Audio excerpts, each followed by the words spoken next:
evening. Ladies and gentlemen, thank you so much for tuning in for this special edition Tropics Talk here at the Weather Center. It is 8 p.m. Eastern Standard Time, July 28th, 2024. We are rocking and rolling towards the next month, August, the fateful arrival of the ascension towards peak of the hurricane season, the back end of August into September. We have a lot in store for us, and it looks like the tropics are going to attempt, that's what we're going to call it tonight, they're going to attempt to come out of hibernation just a tad early. And we're going to give you all the latest information tonight. That's why we're kind of doing this special edition, on top of the fact I will be on the road tomorrow. The family and I have to go down south towards Marco Island for a work conference. So I'm going to be on the road, but I will have my mobile weather center available so I can try to give you guys some live updates on Tuesday, maybe Wednesday, Thursday. Tomorrow is going to be a very busy day. You got work to do, got traveling to do. It's going to be about a 3-ish some odd hour drive down to that area, Southwest Florida. But we are obviously going to continue to watch the tropics, and that's part of the reason, that's I'd say 40-45% of the reason we're jumping live tonight. But on top of that, we just have a couple things I want to address and a couple things I want us to talk about. So thank you everybody for joining in tonight. I see a number of people already popping off in the chat. Wall Addict with the gracious $5 donation. I do appreciate that, and I do agree with the comments he put into the chat. If you haven't done so already, please give that like button a little nudge. Let's get this information out there, because truthfully, I'm seeing all sorts of information out there just flying around, and that's to be expected because, truthfully, the models are flying around pretty immensely, to tell you the truth, at least over what I've seen the last 12 to 24 hours. Been obsessing run to run, looking at everything with this thing, and it's going to be, we still have a long road ahead. Excuse me, we still have a long road ahead, to tell you the truth. Nothing is for certain. We are only sitting at an 0 for 40 split, and we're going to talk all about it, talk why this could possibly develop and why this thing could still potentially flop. So with that being said, let's get started. I'm going to go back in time just a little bit so we can set the stage like we always do on this analysis. So first and foremost, this is the big picture weather pattern, and to tell you the truth, as of today, it's quite difficult to even locate our area of interest, our tropical wave / tropical disturbance. It is right up in through here. This is the actual high latitude wave itself, slowly spinning along, headed west, almost due west at about 270, 280 degrees, going towards the Leeward Islands, and we are on track to encounter the Leeward Islands sometime around midweek this upcoming week, sometime around, I believe, Wednesday, Thursday. Let's see what we have going on the models here shortly.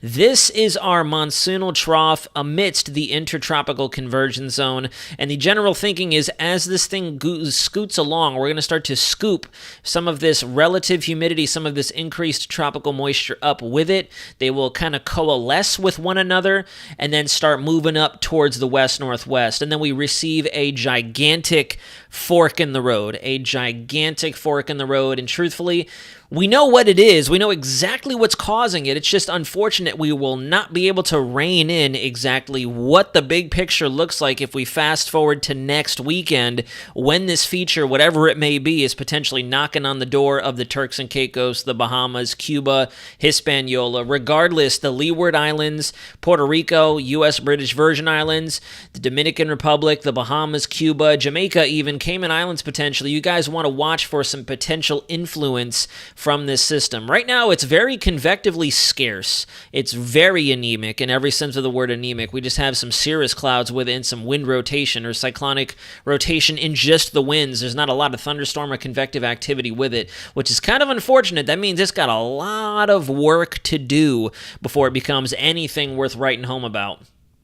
Across the rest of the board, though, we still have some shower and thunderstorm activity occurring across the Caribbean. You can see some good diffluence moving up across Hispaniola, parts of Dominican Republic, Jamaica, eastern tip of Cuba, the Turks and Caicos. That is still a result of our trough, our tut, that is still kicking it out there. We're seeing a bit of that diffluent quadrant out ahead of it that's still keeping our wind shear in effect. However, as this lovely little beast up here off the northeast coastline scoots off towards the north and northeast, it's going to help to withdraw saw that area of troughing, and we still have a really nice anticyclone out here that's moving across the Atlantic and going to position itself in a favorable quadrant of the Atlantic Ocean and kind of suppress a lot of that gratuitous wind shear that we're dealing with currently. Lots of good thunderstorm activity across the state of Florida. If you look, we are right in the tail frontal appendage of this system, right in through there. So we're seeing additional ignition of our daytime thunderstorms, our sea breeze effect.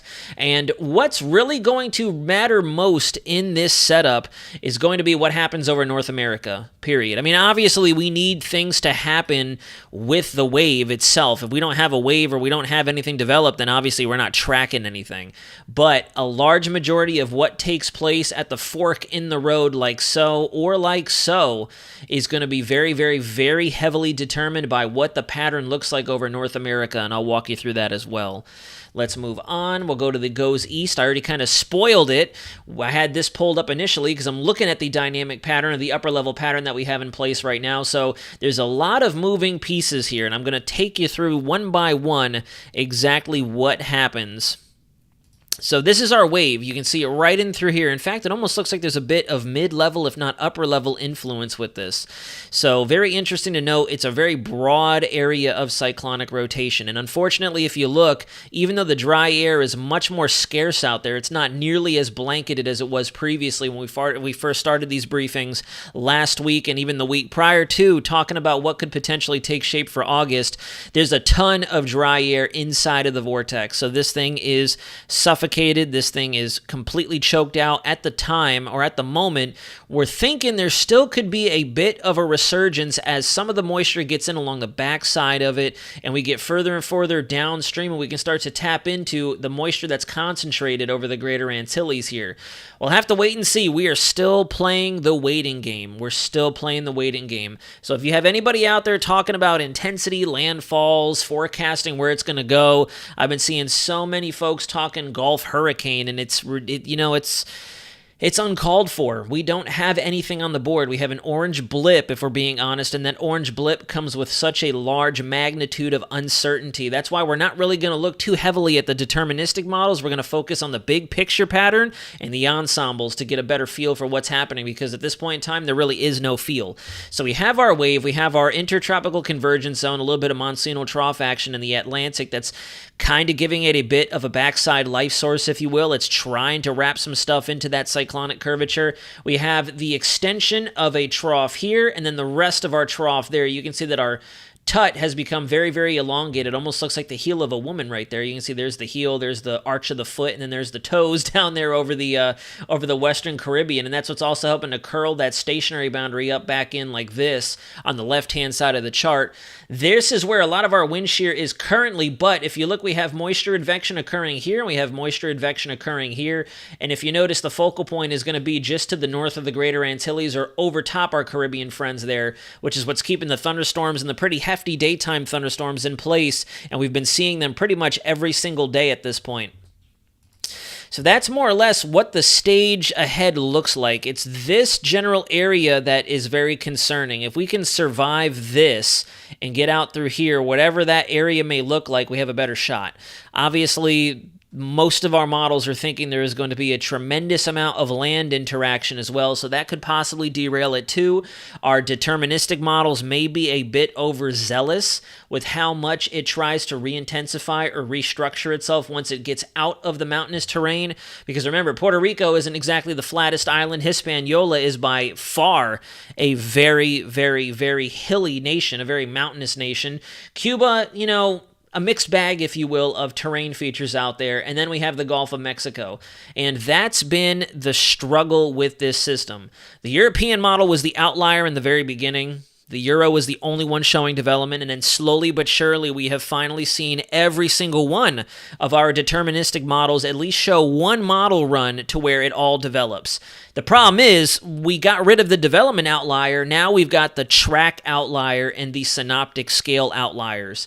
We have maybe one or two models that think it's going to do something like this.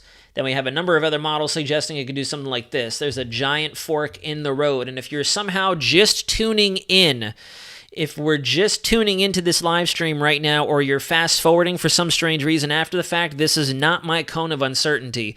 This is model scenario number 1. This is model scenario number 2, and Florida's right in between, which is why I emphasize that regardless of where you live, from the Leeward Islands all the way through to Cuba and the Cayman Islands, you should just kind of monitor this. Just keep an eye out. Check in for updates every now and again. We still have about 3 to 5 days before it's actually knocking on anyone's doorstep, and then we are very, very uncertain as to whether or not this will transition up the East Coast and become a possible Cape Hatteras event, or if it'll transition through and become a West Coast Florida Panhandle kind of threat. I'm really not looking further west than that, though, to tell you the truth. This is a steering pattern that we've been aware of for an extended period of time. We've been talking about August favoring this type of pattern since freaking March, it feels like. So I am not really looking at Louisiana or Texas in this situation. The only way Texas or Louisiana is going to see this thing is if nothing happens. That's it. You're going to get rainfall from it. I do not anticipate, nor do I see a system strengthening and actually making it all the way towards Louisiana. Mike, I'm looking at you for your assurance. Nor do I see this being a barrel repeat. There's absolutely no way. We would have to see some kind of enormous reconfiguration of our upper air pattern, not only across the Atlantic, but across the North American continent, for that matter, for this thing to make it that far to the west. Now, moving on, let's go ahead and look at National Hurricane Center's page. And, you know, if you look at this giant dome here, it's only getting worse. It's only getting worse. If you notice, we started off with a yellow blip. It looked like this. It looked like that, then it turned into this, and then earlier today, I'll use my orange marker to kind of demonstrate it. Earlier today, we had just a little bit of an extension like so, and now look at how much wider this figure is. That's because even National Hurricane Center is struggling. They're very much so struggling. We are not guaranteed development of this system. We're not. Definitely. But I can tell you right now, if you're watching from the Gulf coastline, New Orleans, further towards the west, we would genuinely, I say this with all sincerity, we would need something very dramatic to happen with a large-scale, big-picture weather pattern for this thing to actually organize and move off in this direction. We're just not in the shape right now.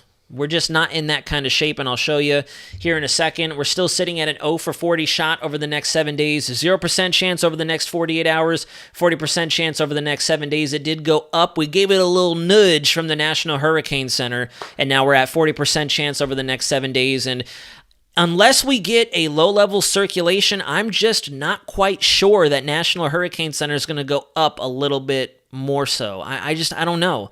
I really don't know. We do see development, but, you know, maybe if our models continue to show what they're showing to a greater extent, we get more run-to-run consistency, more model-to-model consistency across this domain. Maybe then we'll see it go up to a 50, 60 perhaps.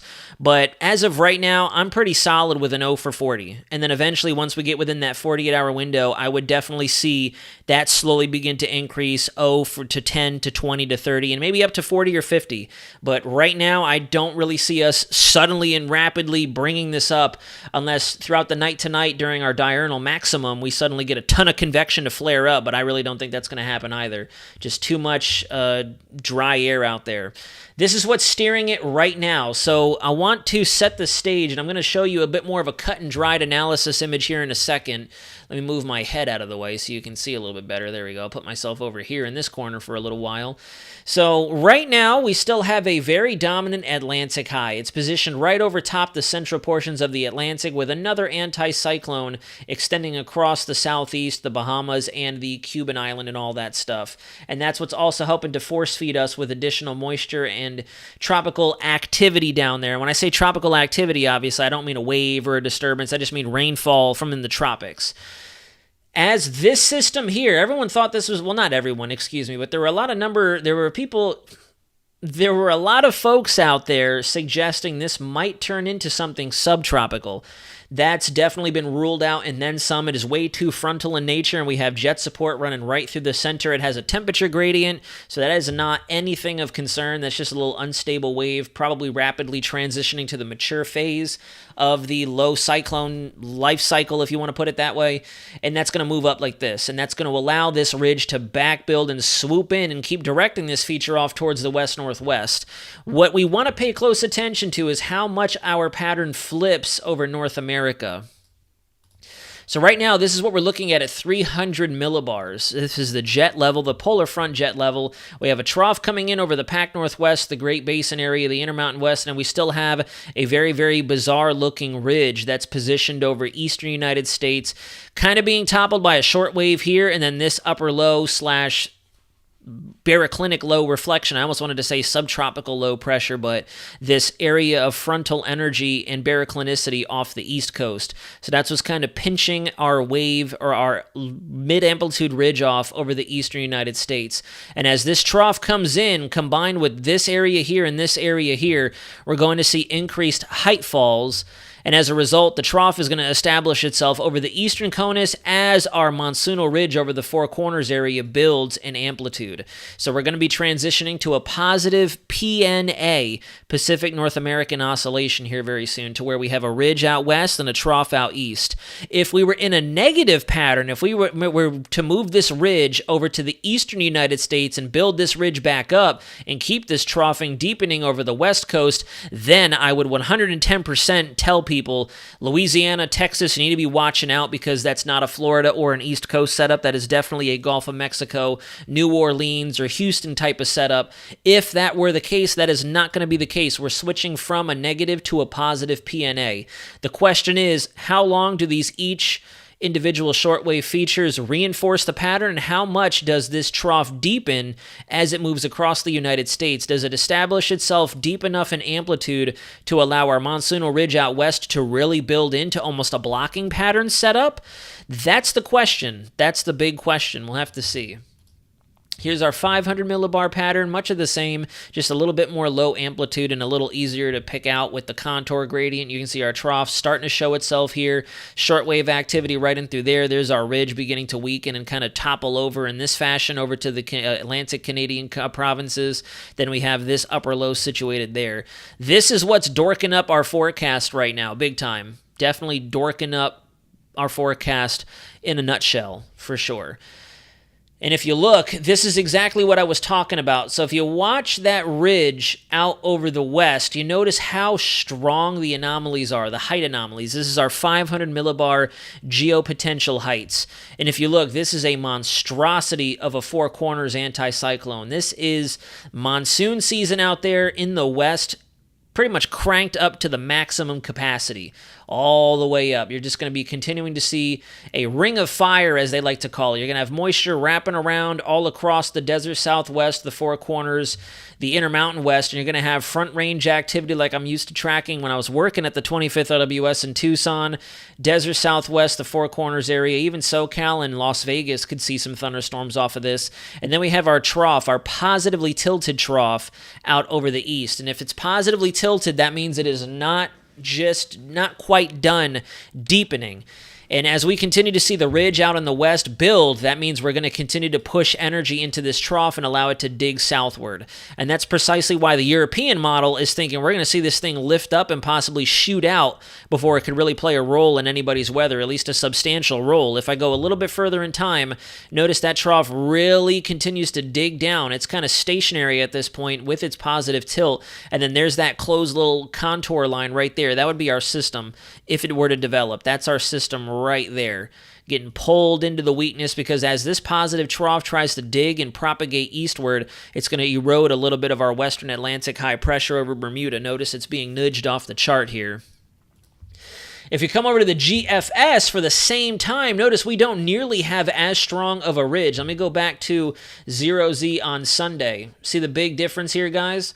We have darker shades of red right over top the Canadian international border of the United States, Idaho, Washington State, Montana. Then if you go to the exact same timestamp, we see it a little bit more cockeyed, a little bit more broad, a lot more broad of an axis as opposed to a more sharp amplitude axis here. Notice the difference?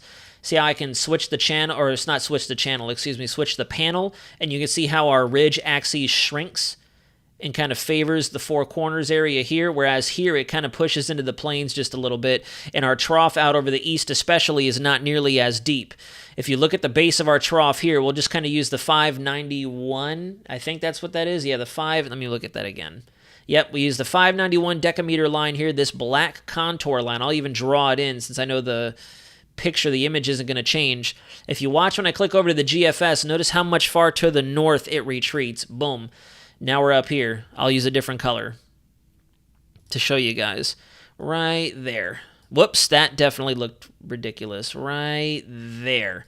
So it doesn't look like much when we're looking at the entirety of the United States, almost, much of North America. But if you go from here to here, vast difference.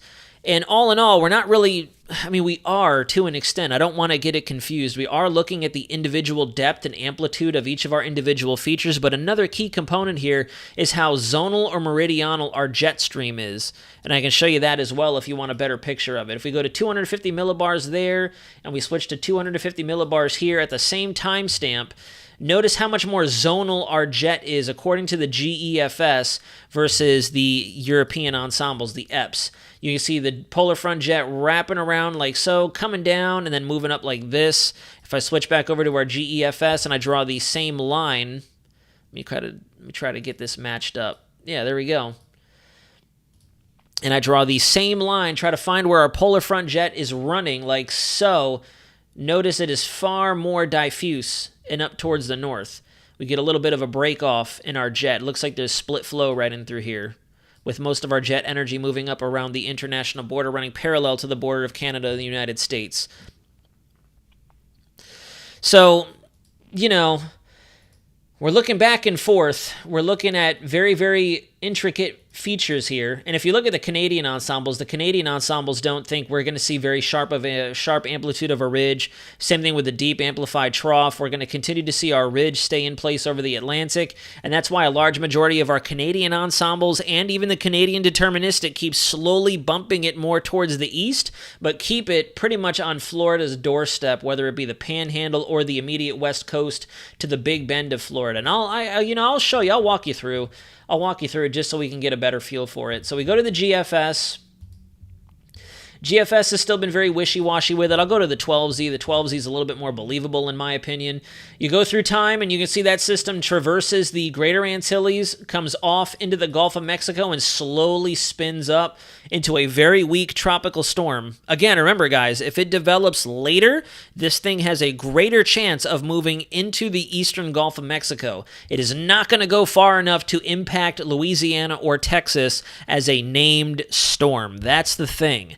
If it makes it all the way out here, it's likely not going to be circulating. It's not going to be a relevant threat. It's just going to be a rainmaker for you guys. We are not in a pattern susceptible for a Texas-Louisiana impact or even a Mexico. This is not going to be a Beryl or an Alberto or a Chris. We're definitely not in that type of pattern. Remember, if we come back over here, if we had this big old ridge parked here or somewhere in this general vicinity, then absolutely, because then we'll have our dominant reinforcing Atlantic high, if you can kind of use your imagination, where the key here is for the numbers in this random advertisement for Phil Treat. This would be our Atlantic high pressure, and then we have our ridge extending over the eastern seaboard. That would definitely push it further towards the west. But you erase the ink and you put your ridge here, and you draw the streamlines around this ridge, but then you also draw the streamlines for our trough. I'm drawing over the streamlines already produced by the model just to give you guys a better representation. As our system comes up, it's obviously either going to go this way or it's immediately going to be pulled up this way. Let me use a different color ink so it doesn't blur together. Let's say weaker scenario, it's going to come up this way and then shoot out this way. Stronger scenario or more rapid development, it's going to come up this way and shoot out this way. So regardless, we are in a setup to where we can pretty much confidently say we can take Texas off the board and Louisiana. Just about. This is going to be our area of concern. It has been our area of concern for a long time now, and it lines up perfectly with what we've been predicting internally. So there's the GFS calling for a panhandle, right around Panama City area, honestly, a landfall. If you guys want to get that close and into the weeds, Eastern Gulf, West Florida. If we switch over to the Icon model, the Icon was the most stubborn of all models to finally get on board with this system. And if you go to 12Z, it kind of does almost exactly the same thing as the GFS. Coming up, kind of looks like it's going to move this way, and then it's going to arc back towards Pensacola and come ashore somewhere around the western tip of Florida, maybe getting into the Mobile, Alabama area. But once again, look at the pressure on it. It's not very strong. It won't be very strong. We're not looking at a I'm not even going to name names. There have been people using that for clickbait, unfortunately. But that's 2 of our models here calling for a west side of Florida, eastern Gulf of Mexico threat. If I rewind the clock and we go over to our latest Canadian model and you scroll through time, once again, same song and dance, very weak as it traverses the islands and it emerges into the Gulf of Mexico and heads right on up towards Apalachicola, Panama City. So that's why it's kind of... This is going to be a tough one because naturally folks want to swear by the euro, even though this entire time people were out there making fun of the... I don't get it. I don't understand why weather is so trendy. It's almost like politics. If it's a part of your agenda, you'll support it. But the moment it's not a part of your agenda, you just want to throw it out. And that's what a lot of people were doing, as the European was the only model to develop this feature and move it in towards Florida or move it up our east coast. Everybody out there was suddenly saying, the Euro's doing Euro things as if this was the GFS. And now, slowly but surely, because we have more models coming into agreement, now everyone's swaying to the other end of the spectrum saying, okay, we got to watch this one, but it's going to go out to sea. It's like, so you didn't buy the euro when it was by itself trying to show us, hey, look, there's a potential here. You wanted to throw it out. Now we have a lot of our models coming into agreement, and unfortunately they're coming into agreement that it seems like West Florida, if not the eastern Gulf of Mexico, could be a bit more susceptible. Now you want to buy into the euro and say, nah, fam, it's going out to sea. It's not going to do anything. So I don't get it. I really don't get it. It's very bizarre. So if I were you guys out here in the Southeast and you really wanted to find a reason to be concerned, just understand that we have a huge margin of error here.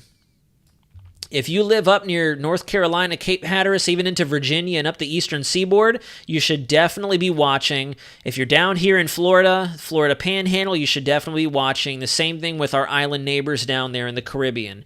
We all need to be watching. Is development guaranteed? Absolutely not. Nope. Don't try to manipulate the words and try to have fun. I know I threw the word politics out there, but this ain't the platform for it. But again, if you really want to concern yourself with watching a system, everybody in this little box here should probably be watching the Southeast and the Mid-Atlantic for sure, because we have such a huge margin of error here, an enormous margin of error. And more of our models, believe it or not, are actually taking it the more westward route, and the euro is by itself going off towards the east. Even our European AI model, which was the first model, if I go back in time and show you, the AI model, if we go back to 0Z on July 26th, you take it through time, Euro AI model was calling for development, but keeping it off the East Coast for the most part. You go to 6Z on the 27th, same thing, even further off the coast there. We'll go to this morning, Sunday, even further off the coastline. Look at that, way off the coastline there. And then all of a sudden you go to 6Z, and we're really close again. We're really close to the coastline of Florida, and then obviously 12 Zulu is not on here just yet, but I looked at the 12Z on weather models. In fact, I think I have it pulled up. Yeah, here we go. Here's the 12Z AI European model, and you track it, still hugging the coastline of Florida. So even the Euro AI, which was the first one to lead the herd, pushing it away from us, is bumping it back towards the west. Obviously, nothing crazy. It's not asking for a landfall or anything like that, but it goes to show we are windshield wiping to the best of our abilities. We're kind of doing like the Mike Tyson head movement at this point, trying to figure out where this is going to go, bobbing and weaving and going back and forth. We're not solid just yet. So yeah, that's a large majority of our model data right there, at least in terms of the deterministic. These are our 12Z Canadian ensembles. The Canadian ensembles are kind of splitting the difference, but if you look, they're right through here. The concentration of our members are right in through here. Some of our stronger ones naturally want to stay off our east coast and shave the coastline a little bit. Then there's a large conglomeration that go right through the peninsula and just immediately off our west coast here you can see, like so. And then we get another round of stuff possibly flaring up down the road, but who's to say that's still too far away? You look at the GEFS, they're finally starting to perk up a little bit. You go forward in time, seeing a little bit of a signal there off the coast, but then there's also a number of them that do come up towards Florida. So we have just an enormous spread here from there all the way out to here. Just a huge spread of ensemble uncertainty. And then if you look at the European ensembles, obviously we have a larger group that do strengthen it and keep it off of our coastline all the way out through here. But then we also have the few outliers that stay out through here. It's not a big... I mean, we're not very concise. Remember, if you guys have been watching this channel for a while, I always talk about convergence. We have a little bit of deterministic convergence, but obviously we don't have a system on the board yet, so there's going to be huge variations in that department. And in terms of our ensembles, we're way off the chart right now. We're way lopsided. Very lopsided. Quite frankly, we really just don't know. We're tracking something, and that's exactly why if we go back to National Hurricane Center's page, we have this enormous cone of uncertainty in terms of where this thing could develop.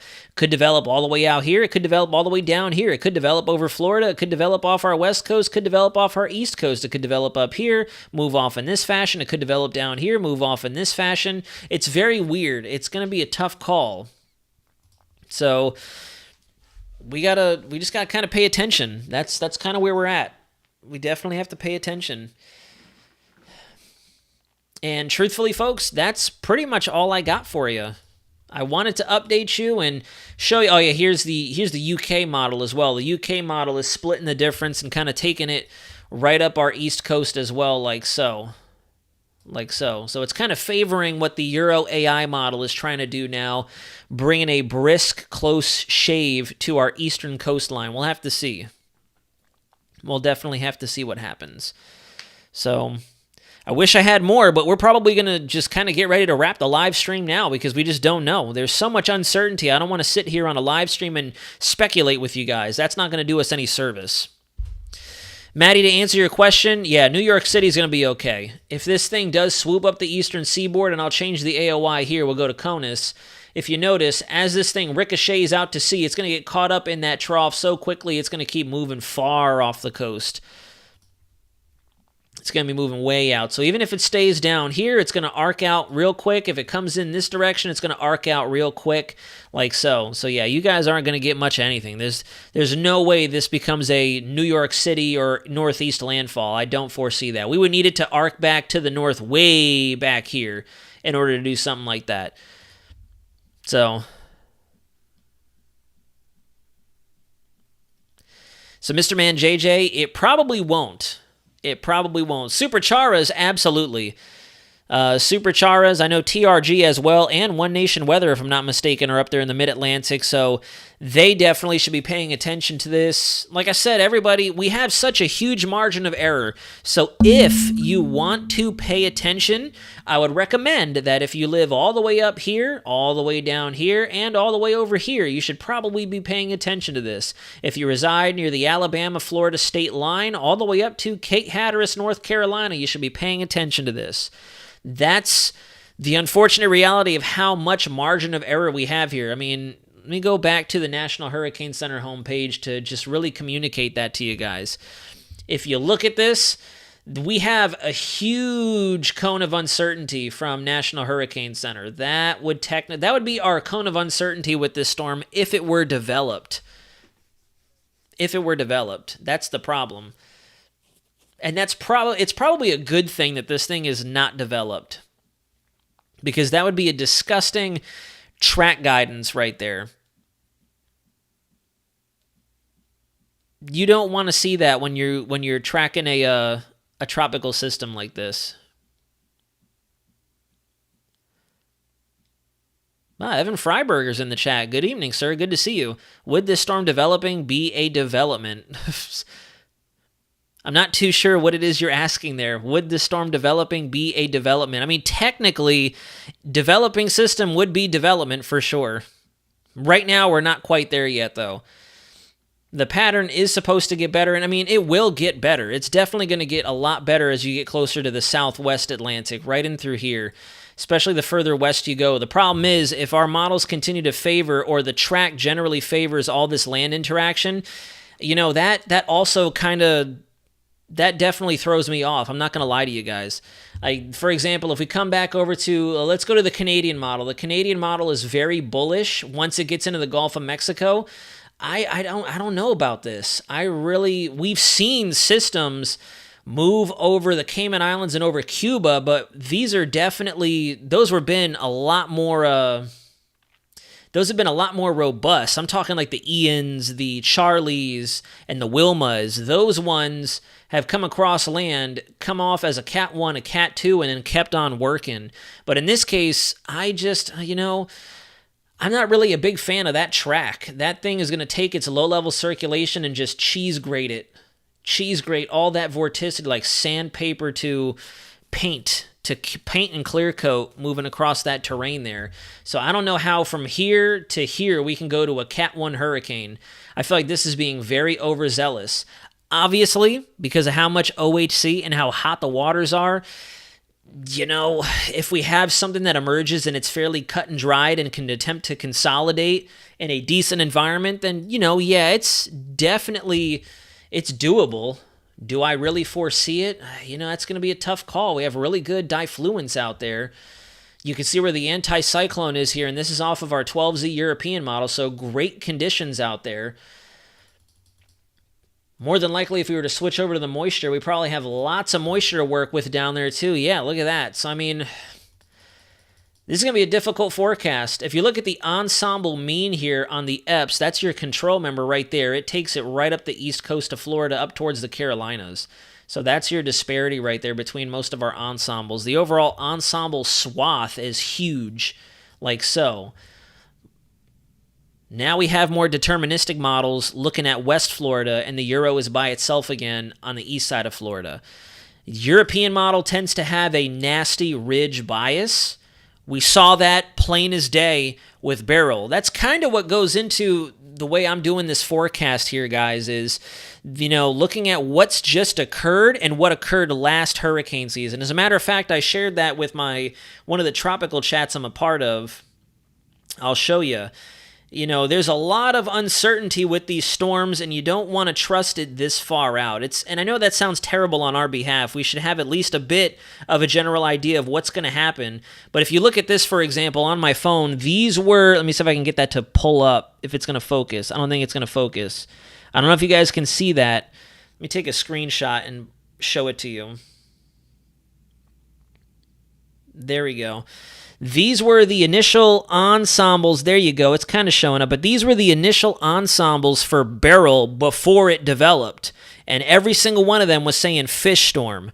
So it goes to show you what reflects before we have a system on the game board could be vastly different than what happens. Those ensembles, general majority, and I remember getting comments about that too. The general guidance was out to sea. Stop talking about it. It's hype. It's not going to happen. And then it went as far west as it possibly could and impacted just about everyone in its path. So that's going to be the troublesome factor here with not having a system on the game board. And we're probably going to be struggling with these model adjustments until we get a low-level cyclone to really put itself together. Because then what the models are doing is they're trying to adjust for what's actually happening with our atmospheric pattern, the jet at 300 millibars, the pattern at 300, 500 millibars, the steering winds at 700 to 850, and then they're all trying to put their best guess of if this was a tropical cyclone, how strong would it be, where would it be, and how much of an influence is the pattern going to have on it. So I'm going to stamp it there. I'm going to stamp it here. I'm going to stamp it out here. It's tough. Right now the models are essentially playing blindfolded darts, because they have a short-range forecast built in from observed actual real-time data, and they're forecasting a storm forming within it. So it's going to be difficult. I just find it very funny that a lot of the folks out there watching this thing have been very, very trendy with it. With the Euro being the only one calling for development, a lot of folks were saying, oh, we got to wait for the GFS. The GFS will definitely help us out. And it's like, you guys are the same ones that roast the GFS whenever it forms up random hurricanes out there on a day-to-day basis. Look at the Western Atlantic here. Check this out. This is the model that everybody is out here swearing by. Look at this.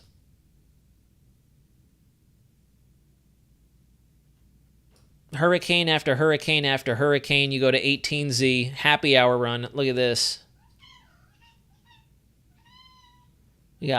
We got tropical cyclones everywhere. Tropical cyclones forming tropical cyclones. Look at that. There's tropical cyclones that split in half and form tropical cyclones. All the models are definitely... the GFS is playing Fujiwara dance with everybody. Look at this. We have like 7 to 8, 10 different tropical cyclones on the board at once.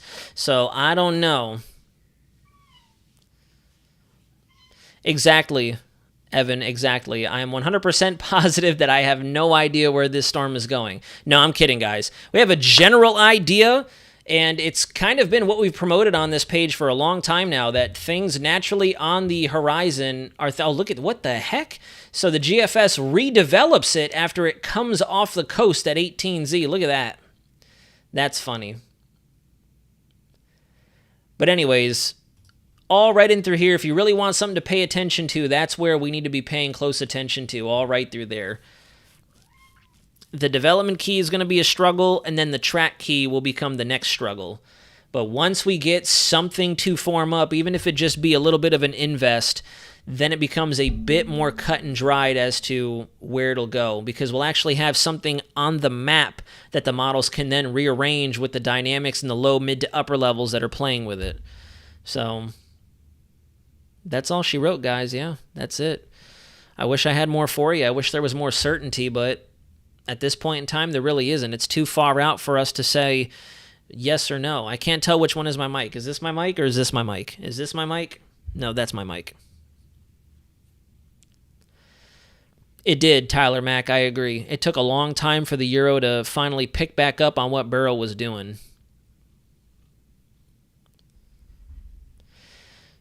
No, Charles B., and I wouldn't say that. It could go anywhere. It could be anything. If I had to give you a very preliminary forecast, just based on what we know so far, this thing's either going to be a tropical storm or a very low-end hurricane. The atmosphere is not that favorable for this thing to bomb out and go Beryl, Earl, Irma, Maria, etc. That's not the pattern here. So this could definitely be you're moving my mic. This could definitely be an Isaias. This could definitely be a Aaron. This could definitely be a... who's another good composite? I'm trying to think off the top of my head. But, and that's the general track that we're going to see. I don't really think it's going to go much further towards the left, and it's not going to just suddenly go way out like this and move off to the right. So we're zeroing in on it. It's just very difficult to zero in on it because there isn't anything technically to zero in on. So we'll have to see what happens. You hear, I'll probably be live again on Tuesday, to tell you the truth. Tuesday. Because, like I had said at the beginning of this live stream, we're going to be traveling pretty much all day tomorrow. I have to work until mid-afternoon, and then we got to hit the road down towards southwest Florida. Yeah, exactly. Yeah, believe it or not, it's kind of a good thing that Beryl finally exploded this hurricane season so we can hopefully retire the name, because there's been a lot of Beryls out there. Thank you, I appreciate that. This is routine here on the Weather Center. She likes to come in and say hi when it's time for her to get a snack. Yep, you want a little snack? You ready for your evening snack? Or are you trying to say something to the crowd? Christine, that's no problem. Thank you for joining either way. I appreciate that. But yeah, guys, that's it. That's all she wrote. We still have to kind of monitor and wait and see. That's going to be the key. Yep, Willow's here. Schnack. Yep. Yes, so we'll plan to see everybody on Tuesday. I'll have my mobile weather center ready to go. Unfortunately, we know how my laptop can behave, so be prepared for perhaps a bit more of a lackluster live stream or any long-form content. That's just the nature of my weak laptop. It's got obviously a lot lower of a processor than my desktop does. But, yeah, we're still gonna work on it, and we're still gonna get information out to you. Bryant, Florida, USA, the KMA actually does develop it and takes it the west side, or it takes it the western route. I'll show you. Let's go to the Korean model. The Korean model didn't do half bad last year, and it hasn't done too bad this year so far with a few of our different little storms out there. So you can see it coming through, coming across. There it is, mixing up with the islands, and then it moves in right there. That's it. And then we get another system that it randomly tries to develop upstream of that right there. This is not the same system. This is what's left of our system, a little bit of an open wave. And to tell you the truth, this is just a little bit more believable after all this land interaction. That's the tricky part. If it can stay to the north of the islands, we'll get a bit more out of it as it moves through a more favorable setup. If this thing just decides to sandpaper its low end as it moves across, I really don't know what it's going to look like once it gets into the eastern Gulf of Mexico. That second feature right there, though, is fairly interesting. I wonder if that's the KMA struggling to identify the current feature on the board, and this is the iteration that it spits out.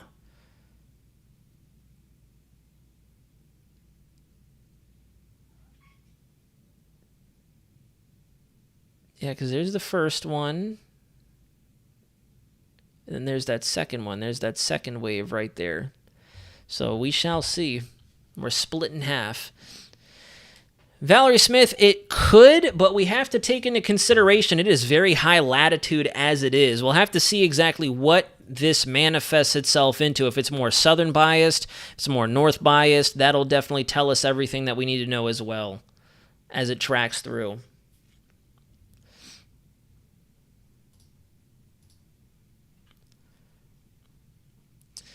But alrighty, guys, make sure you nudge that like button. Let's get the likes up. Thank you very much for tuning in tonight. I do appreciate the wonderful audience this evening. Thank you. Shout-outs to Evan Freiberger for coming onto the channel. I appreciate that, buddy. Good to see you on here. Everybody else who tuned in tonight, if you're new to the channel, please consider clicking that subscribe button, nudging the like button, sharing this information. And again, like I always encourage everybody, even if you're not sharing this live stream, sharing the channel, at least share it via word of mouth, text, phone call, FaceTime, etc. However you want to tell people about this. Let's at least just get some eyes on it, because we're in for a very interesting road ahead, not only with this system, but as the Atlantic Basin attempts to wake up towards the back end of August and into the peak of hurricane season. So, Brian, Florida, USA, of course, definitely. PM, that's exactly what I have to do tonight, as a matter of fact. I need to see exactly how much of West Florida is going to get some nasty thunderstorms. Even right now, looking at the water vapor, it looks like South and Southwest Florida are getting the hammer right now in terms of activity. So we'll have to see. Gregory Goodman, you're very welcome. Ethan's Life, I appreciate that. No, yeah, no hype, for sure. No hype at all. Yeah, they have the wave highlighted down here, don't they? Down through here. And then we have another one that's emerging that looked like one of the Independence Day spaceships earlier today. Let's take a look at their analysis, because truthfully, I saw this, and that almost does not look tropical wave-ish. That looks too mid-level, to tell you the truth. So I'm actually curious to see what the National Hurricane Center analysis looks like. Let's see, how do we look at that? Wouldn't it be here? And then you go down to analysis. I always struggle to look at where they have their stuff on here. I'm not going to lie, because oh, here we go. Tropical analysis. Let's see the NSET model analysis and guidance. Is this going to do it for us? That is not going to do it for us. Is it this one? Nope, that's not going to do it for us either. That's definitely not going to do it.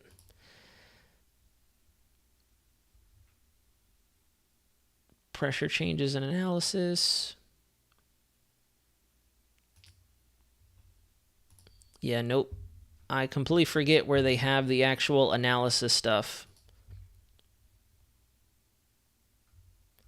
I've seen it plenty of times before. Marine products? There it is. There we go. I don't know why I always forget where it is.